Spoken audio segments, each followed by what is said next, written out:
भगवान विष्णु ने श्री कृष्ण के रूप में देवकी और वसुदेव के घर में जन्म लिया था। उनका लालन पालन यशोदा और नंद ने किया था। इस अवतार का विस्तृत वर्णन श्रीमद्भागवत पुराण में मिलता है। कृष्ण हिंदू धर्म में विष्णु के अवतार हैं।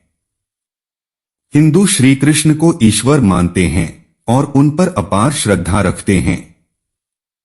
सनातन धर्म के अनुसार भगवान विष्णु सर्वपापहारी, पवित्र और समस्त मनुष्यों को भोग तथा मोक्ष प्रदान करने वाले प्रमुख देवता हैं। जब जब इस पृथ्वी पर असुर एवं राक्षसों के पापों का आतंक व्याप्त होता है, तब तब भगवान विष्णु किसी न किसी रूप में अवतरित होकर पृथ्वी के भार को कम करते हैं। वैसे तो भगवान विष्णु ने अभी तक 23 अवतारों को धारण किया। इन अवतारों में उनका सबसे महत्वपूर्ण अवतार श्री कृष्ण का ही था। यह अवतार उन्होंने वैवस्वत मनवंतर के 28वें द्वापर में श्री कृष्ण के रूप में देवकी के गर्भ से मथुरा के कारागार में लिया था। वास्तविकता तो यह थी, इस समय चारों ओर पापकृत्य हो रहे थे। धर्म नाम की कोई भी चीज नहीं रह गई थी। आथ धर्म को स्थापित करने के लिए श्री कृष्ण अवतरित हुए थे। श्री कृष्ण में इतने अमित गुण थे कि वे स्वयं उसे नहीं जानते थे, फिर अन्य की तो बात ही क्या है।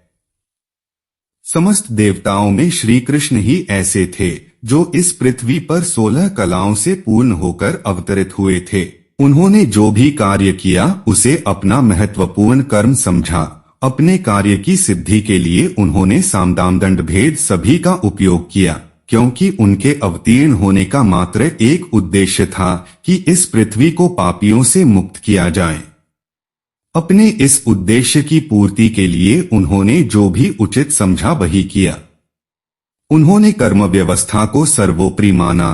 कुरुक्षेत्र की रणभूमि में अर्जुन को कर्म ज्ञान देते हुए उन्होंने गीता की रचना की, जो कलिकाल में धर्म में सबसे महत्वपूर्ण ग्रंथ माना जाता है।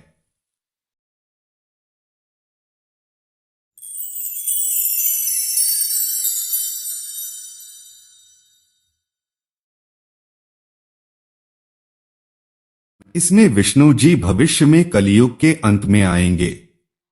कल की विष्णु का भविष्य में आने वाला अवतार माना जाता है।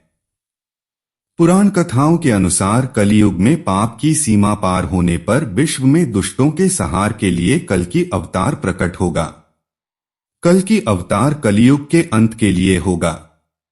ये विष्णु जी के अवतारों में से एक है। जब कलियुग में लोग धर्म का अनुसरण करना बंद कर देंगे, तब ये अवतार होगा। कल्कि की कथा कल्कि पुराण में आती है। इस पुराण में प्रथम मार्कंडेय जी और शुक्रदेव जी के संवाद का वर्णन है।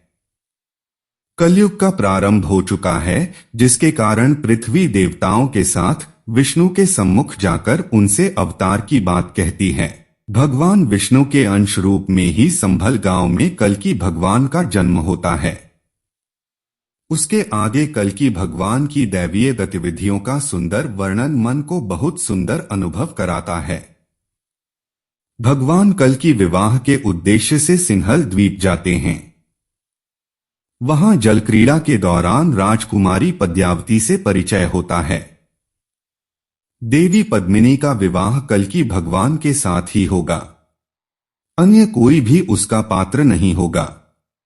प्रयास करने पर वह स्त्री रूप में परिणत हो जाएगा।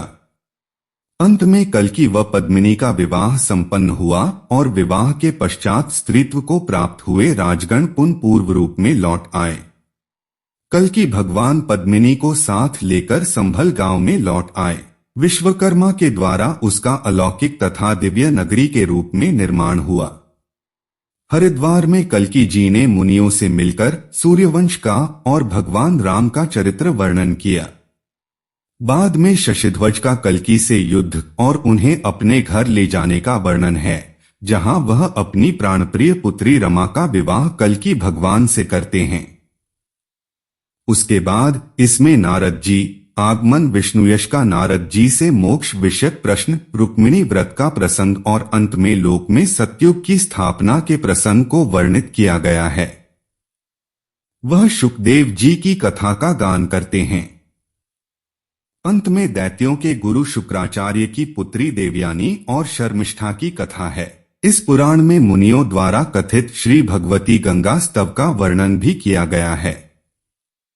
5 लक्षणों से युक्त यह पुराण संसार को आनंद प्रदान करने वाला है।